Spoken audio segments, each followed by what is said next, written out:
So a few weeks ago, I just turned 61. 61. And turning 61 means that I've lived through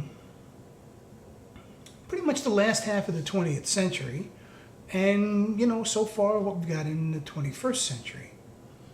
And that means that I grew up at a time when America was very different than it is now. I grew up in the Bronx, and growing up in the Bronx in the 50s and the 60s was in an Italian family, in an Italian neighborhood. Not all Italian, a lot of Jews, black kids, Puerto Ricans, working people. We were working people. I went to public school. And that meant that racism was a everyday part of my life. My family was racist. My friends were all racist. Our language was deeply peppered with all manner of racist epithets. And it was normal. It was, just what people did then. Bothered me. I was a strange kid.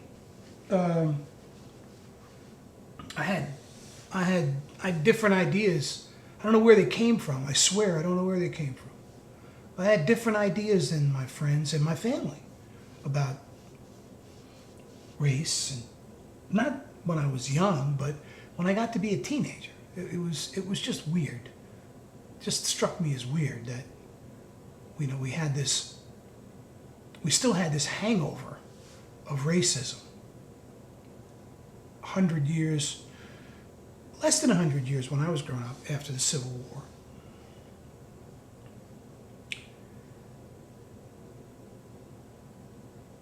And then in the mid-60s, Lyndon Johnson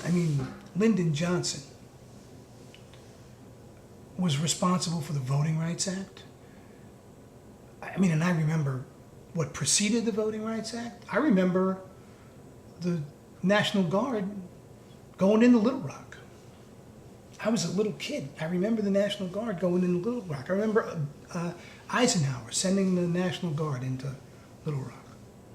I remember George Curly Wallace. I remember Bull Connor. I remember the dogs. I remember the fire hoses. I remember all that. I remember the shootings and Medgar Evers and all of that. I remember my friends laughing about lynchings, the idea of lynchings. I remember them laughing about the Klan. I remember them making up secret hand signals and secret icons to express racist ideas, put on their notebooks, I did too when I was a kid. Before I looked at it and I thought, what are you doing? What is this? What does this mean? So, seeing Barack Obama nominated as President of the United States last night,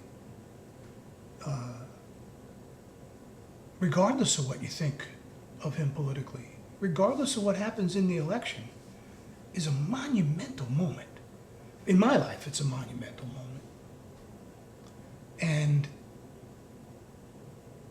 the progress that we've made is astounding.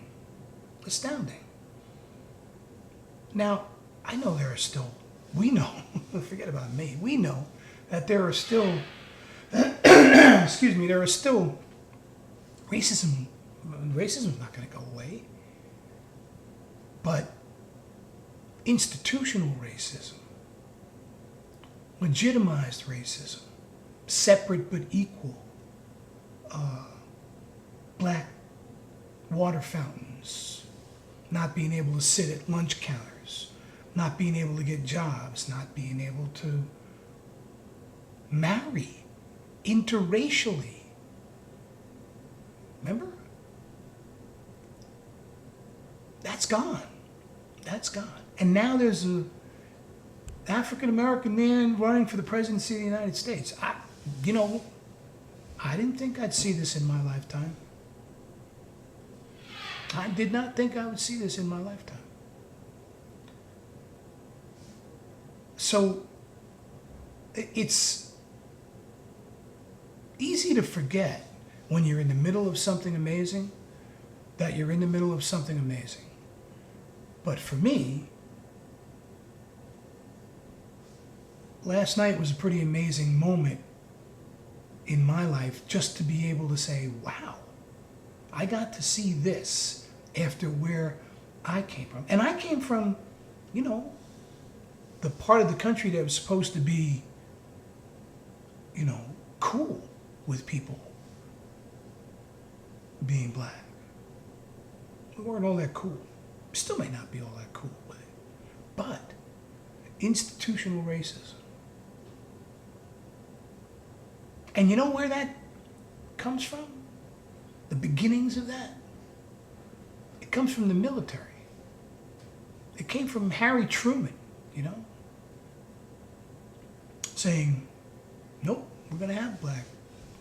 It came from World War II. It came from, there's a long history, and it's gotten us to a place where regardless of what happens, and regardless of what people hold in their hearts, institutional racism is gone. It took almost 100 years after the Civil War, but it's gone, and that's a great thing. That's a great thing. So tonight's going to be pretty cool too. Take it easy.